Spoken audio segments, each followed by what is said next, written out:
de vocês. Eu acho que tudo isso fica pequeno diante de tudo que nós vimos aqui. Eu peço então aos irmãos que aguentem mais um pouco. Todo mundo está suando, sei, mas já está todo mundo suado mesmo. Então é só relaxar. Em casa vocês vão tomar um banhozinho, vão refrescar. Então eu convido vocês a abrir a palavra de Deus em Filipenses capítulo 4. Eu vou deixar para falar, para fazer alguns comentários da peça no final.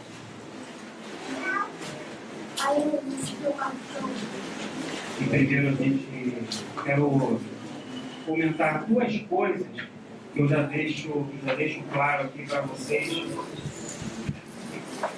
depois da leitura desse texto. Filipenses capítulo 4, a partir do versículo 10. Eu leio na versão NVI, para aqueles que não podem fazer a leitura, que estão me ouvindo aí atrás. Eu leio a palavra do apóstolo Paulo, a carta de Paulo aos Filipenses, no capítulo 4, no versículo 10 até o versículo 14, a versão NVI. Alegro-me grandemente no Senhor, porque finalmente vocês renovaram o seu interesse por mim. De fato, vocês já se interessavam, mas não tinham oportunidade para demonstrá-lo. Não estou dizendo isso porque esteja necessitado, pois aprendi a adaptar-me a toda e qualquer circunstância. Sei o que é passar necessidade e sei o que é ter fartura. Aprendi o segredo de viver contente em toda e qualquer situação. Seja bem alimentado, seja com fome, tendo muito ou passando necessidade. Tudo posso naquele que me fortalece. Apesar disso, vocês fizeram bem em participar das minhas tribulações. Eu quero compartilhar duas coisas com os irmãos nessa noite. Uma é que o maior milagre não é o milagre da cura física, o maior milagre é o milagre do contentamento. E a outra coisa é que a gente tem que aprender a enxergar as coisas além da estética. O apóstolo Paulo estava falando aqui de tantas coisas que ele já tinha passado, de naufrágios, de apedrejamento, de prisões. E claro que a gente pode aplicar isso para toda situação. Ele diz que ele pode viver contente em qualquer situação, ele pode se adaptar a toda e qualquer situação. Nós tivemos essa peça lá em São Basílio, no Parque São Basílio, e depois tivemos um testemunho de um rapaz que também tinha deficiência e que Deus fez um milagre na vida dele. Ele já tinha sido avisado pelos médicos que não poderia andar, e ele com 22 anos ele se formou em Direito, ele já está formado em Direito, e nesse ano já arrumou também uma namorada e ele pôde compartilhar tudo lá conosco. Ele apenas tem uma mão atrofiada, e anda mancando. E Deus fez uma obra muito grande na vida dele. Mas Deus trabalha de várias formas na vida de cada um. Nem sempre Deus vai dar a cura física para todos. E nós tivemos aqui, junto com alguns irmãos que aparentemente não são deficientes, mas também que são deficientes, e um que não está enxergando, e muitos que têm algum problema mental, e depois nós vamos poder compartilhar com isso. Mas Deus começa a fazer uma regeneração na vida de cada um, mas não quer dizer que em cada um vai ser igual. Deus vai trabalhar diferente na vida de cada um. Mas o grande milagre que pode acontecer na vida de cada um é o milagre do contentamento. Porque quando a pessoa consegue chegar a esse nível de consciência de que ela pode viver contente em qualquer situação, isso desencadeia um processo na vida dela que vai trazer confiança, que vai trazer autoestima, que vai mexer com a vida relacional dela, porque não necessariamente o deficiente físico tem que ter uma deficiência relacional. Eu, quando assisti pela primeira vez o ensaio, e comentei com a minha esposa, no final podia passar as plaquinhas, né, de namoro, de amizade, né, tudo também recebendo depois das palavras de salvação, de amor, de carinho. Porque não necessariamente o deficiente tem que ser um deficiente relacional. Muitas vezes a deficiência está no nosso olhar. Sobretudo a deficiência está no nosso olhar.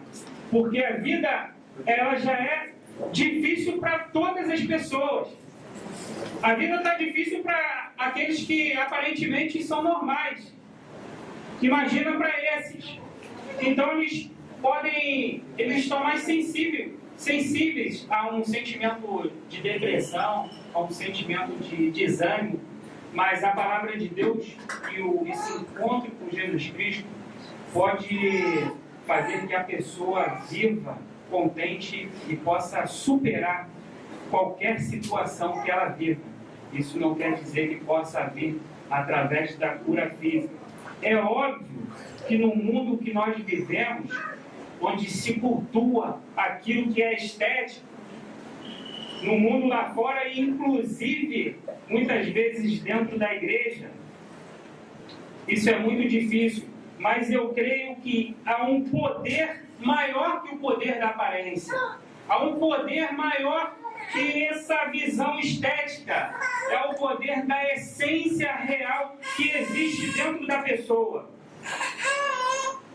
E eu acredito que o contentamento pode gerar uma vida de confiança, uma vida de alegria, uma vida de atitude simples, mas que torna a pessoa confiante, desinibida, uma pessoa alegre, uma pessoa serena, mesmo com todos estes problemas.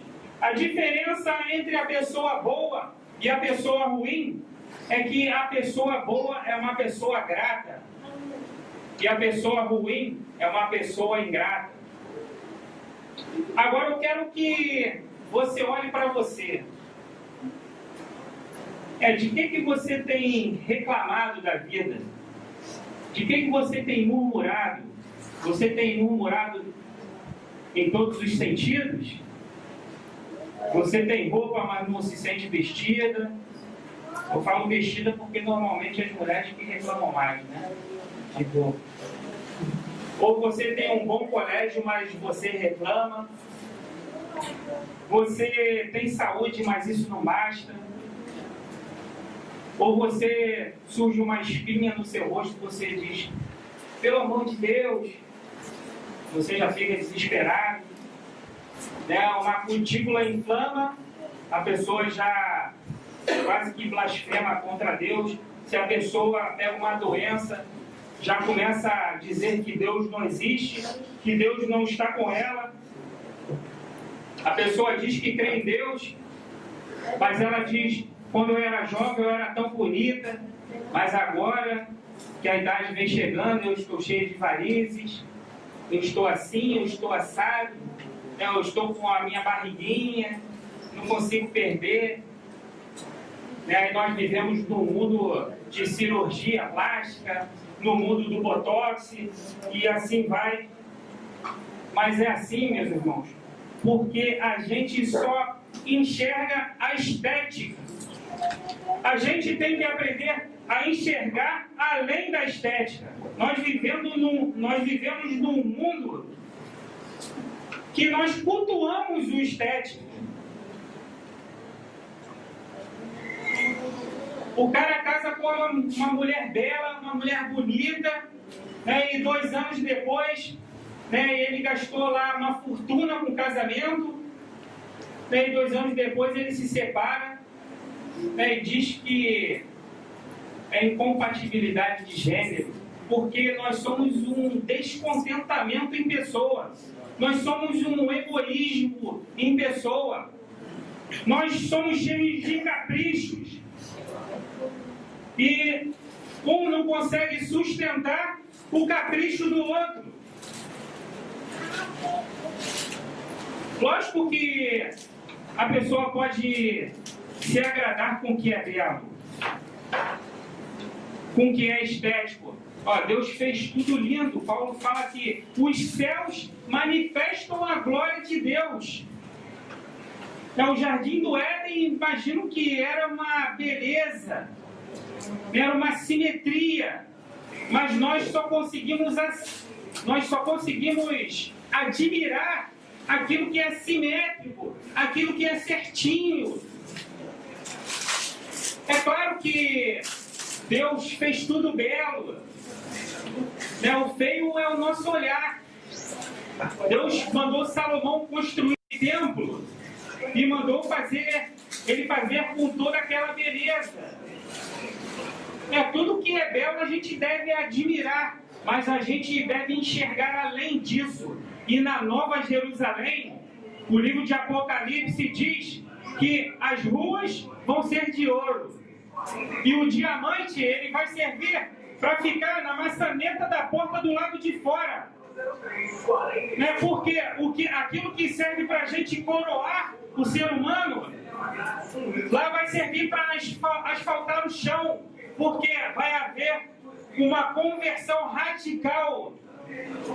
As coisas vão ter os valores que elas realmente têm. O ouro vai ter o valor que ele tem. Por quê? Porque há coisas que têm mais valores do que isso. Há coisas que são mais importantes do que o estético, do que o visual. Há coisas mais importantes que uma pedra preciosa, do que uma joia. O mais importante que vai existir na Nova Jerusalém é o amor. O amor é mais importante que tudo, mas parece que a gente não está conseguindo enxergar isso. A gente tem que aprender com a Nova Jerusalém a colocar as coisas no seu lugar certo, a dar valor às coisas, a importância de valores. A gente tem que enxergar além disso, além da aparência, além do estético. Porque Paulo fala de que vale você falar a língua dos homens, dos anjos, que vale você doar todos os seus bens aos pobres, o que vale você doar tudo que você tem, entregar seu corpo para ser queimado, né? Se você não tiver amor, isso de nada valerá. A gente olha para a natureza e a gente consegue admirar até um acidente da natureza. Porque quando a gente chega dentro de uma floresta, a gente vê acidentes, né? A gente vê o que a erosão pode fazer e a gente acha isso maravilhoso. A gente gosta da assimetria na natureza. Mas quando isso acontece no ser humano, a gente toma um susto, a gente toma um choque, porque a gente olha a nossa fraqueza na fraqueza do próximo. E a gente não consegue admirar mais quando a coisa não é tão simétrica no ser humano. Se algo já não é tão certinho, a gente já não consegue admirar, porque os nossos olhos não são simétricos. Não é o mundo que tem que ser simétrico, é os nossos olhos que tem que mudar. Os nossos olhos que tem que ver além daquilo que é simétrico. Assim como a gente aprecia a natureza, porque a gente não pode apreciar o ser humano, porque tem alguma deficiência, alguma deformidade. Para terminar, eu quero compartilhar quando Jesus falou de um cego. Os discípulos estavam perguntando para ele: Senhor, quem pecou para que ele nascesse cego? E Jesus falou: ninguém pecou. Ninguém pecou, ele nasceu cego para que se manifestasse a glória de Deus. E seja na nossa vida, seja na vida do deficiente que está me ouvindo agora, a gente tem que se perguntar: o que na minha vida eu tenho que fazer para glorificar a Deus? Se você é deficiente, como você, com a sua deficiência, pode glorificar o nome de Deus através disso? E nós que achamos que somos normais, todos nós somos deficientes. Espiritualmente falando, todos nós estamos no mesmo nível, porque todos nós carecemos da glória de Deus, carecemos da graça de Deus, porque Paulo falou que todos nós pecamos e fomos destituídos da glória de Deus. Espiritualmente, todos nós carecemos do favor merecido de Deus. Então, nessa noite, que a gente tome consciência de que o nosso olhar tem que mudar, tem que passar além do estético. E a gente tem que aprender a viver contente em qualquer situação. E que o Senhor nos ajude, em nome de Jesus. Amém? Amém. Essa peça, ela foi escrita pela irmã Merinda, e os personagens que participaram aqui, eles realmente são deficientes, outros também têm outros tipos de deficiência, outros são normais, e nós não temos como agradecer a vida dessas pessoas. Eu queria convidar aqui a Almerinda para falar em nome do grupo, para a gente orar pela vida dela e agradecer pela vida dela, pelo esforço, pela dedicação que ela tem dado, que eles têm dado para a vida desses irmãos. Cadê a Almerinda? Meus irmãos, tem situação que não adianta só palavra, não adianta apenas um discurso. Tem situação que a pessoa está vivendo que é só o acolhimento, é só o carinho, é só você estando junto com essas pessoas que pode fazer diferença para essas pessoas. O simples fato, por exemplo, de eu estar aqui e trazendo essa mensagem, para eles isso é muito pouco. O trabalho maior é quando aqueles que podem estar juntos, podem estar acolhendo essas pessoas. Por isso, a gente quer agradecer pela vida dessa moça aqui.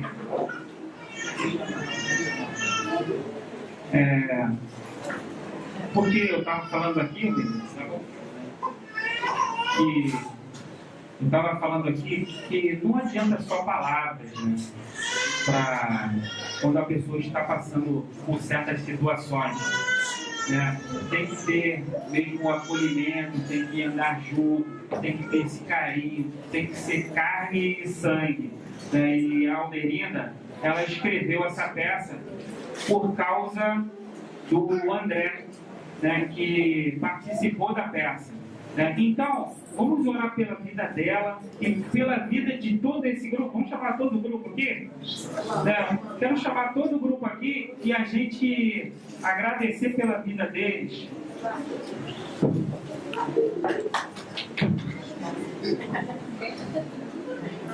Esse aqui é um dos nossos regentes lá da igreja, a gente participa aqui.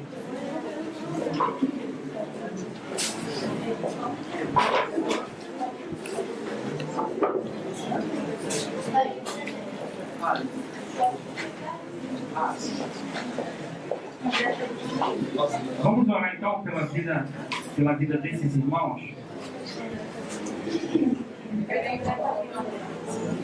Vamos esperar o André chegar aqui.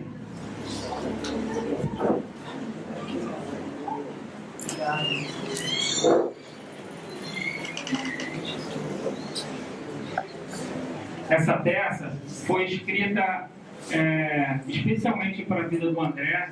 O André, ele andava normal, enxergava, ele sofreu um acidente há 3 anos atrás e ele tem estado com este grupo aqui. E a Almerinda, ela escreveu essa peça para testemunhar da vida do André, né, Almerinda? Vamos orar então pela vida desses irmãos.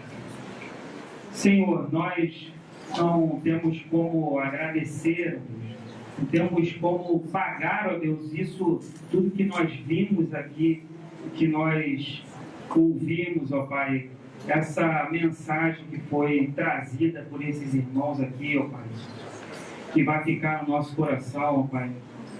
Muito obrigado pela vida de cada um, ó Deus.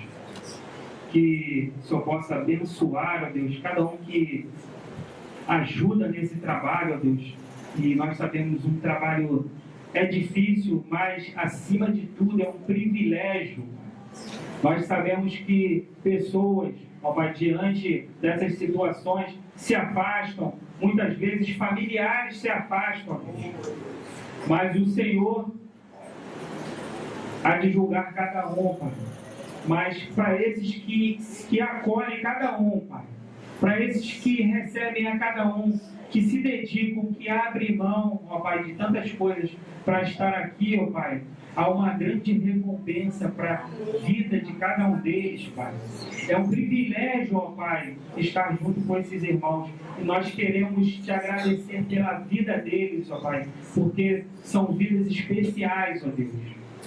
E queremos te pedir pela vida de cada um desse grupo, ó Pai, servido como sou, e que o Teu Espírito Santo possa estar trabalhando, contemplando a cada um, ó Pai, a cada dia, se for, ó Pai, assim a Tua vontade, que possa haver cura física, que possa haver regeneração, ó Pai, ao ponto de que seja a Tua vontade, acima de tudo, ó Pai, que haja primeiro a cura interior, ó Deus, para que o processo se desencadeie, ó Pai, para que haja cura da mente, ó Pai, que haja cura relacional, ó Pai, que daqui, ó Pai, possa sair, ó Pai, grandes profissionais, que as portas possam se abrir, ó Deus, portas de emprego, portas de namoro, que aqui possa sair relacionamento conjugais, ó Deus. Tu sabe, ó Pai, os desejos de cada um, ó Deus, abrindo o caminho, ó Pai, para a vida de cada um.